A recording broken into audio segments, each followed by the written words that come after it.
జయకృష్ణ అయితే చామంతిని ఒక వెంచర్ దగ్గరికి తీసుకొని వెళ్తారు. ఇక చామంతి జయకృష్ణతో పాటు వెళ్ళి చూస్తూ ఉంటుంది. అది చూసి జయకృష్ణ అయితే ఇదిగో చామంతి, ఇదే మనం కొత్తగా స్టార్ట్ చేసిన వెంచర్. ఇందులో ఝాన్సీ మేడంతో పాటు మనకు కూడా ఒక 50% వాటా ఉంది. మనం కూడా ఇది అయిపోతే నెక్స్ట్ ఇంకొక దగ్గర ప్లాన్ చేస్తున్నాము. అలాగే దీంట్లో కూడా 50% మనకు కూడా ఉంది అని చెప్పి అంటూ ఉంటాడు. అది విని అక్కడ ఉన్న చామంతి అయితే హో అవునా సార్, మీరు చాలా గ్రేట్ అని చెప్పి అంటూ ఉంటుంది. నేనెందుకు గ్రేటు, నీలాంటి మహాలక్ష్మి ఇలాంటి దాంట్లో అడుగు పెడితే చాలు, ఇలా కట్టగానే అలా సేల్ అయిపోతాయి. ఒక 1 వీక్ తిరిగేలోపే సేల్ అయిపోతాయి. నువ్వు మహాలక్ష్మివి, లక్ష్మీదేవి లాంటి దానివి.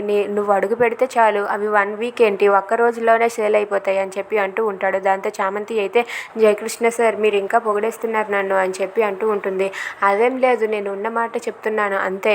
నువ్వు కానీ అడుగు పెట్టావంటే అక్కడ లక్ష్మి కళ వెలుగుతూ ఉంటుంది అని చెప్పి జయకృష్ణ చామంతిని అయితే బ్లేమ్ చేస్తూ మాట్లాడుతూ ఉంటాడు. దాంతో చామంతి అయితే లేదులేండి జయకృష్ణ సార్, ఏదో మీరు అలా అనుకుంటున్నారు అంతే అని చెప్పి అంటూ ఉంటుంది. ఇక జయకృష్ణ అయితే చామంతిని ఇది అయిపోతే ఇంకొకటి స్టార్ట్ చేస్తాం, దానికి నువ్వే ముందు రావాలి అని చెప్పి చామంతిని ముందుగా పిలిచి ముందుగా చామంతితో అంతా అంటూ ఉంటాడు. దాంతో అక్కడ ఉన్న చామంతి అయితే సరే జయకృష్ణ సార్, మీతో కాకుండా నేను ఇంకా ఎవరితో ఉంటాను, మీతో పాటే ఉంటాను, మీరు ఎక్కడికి రమ్మంటే అక్కడికి వస్తానని చెప్పి చామంతి అంటుంది. దాంతో జయకృష్ణ తన మనసులో నాకు కావాల్సింది కూడా అదే కదా అని చెప్పి అనుకుంటూ ఉంటాడు. అలా జయకృష్ణ చామంతిని పొగడటంతో చామంతి అయితే జయకృష్ణ మాటలకు పడిపోయి ఇంకా ఉప్పొంగుతూ ఉంటుంది.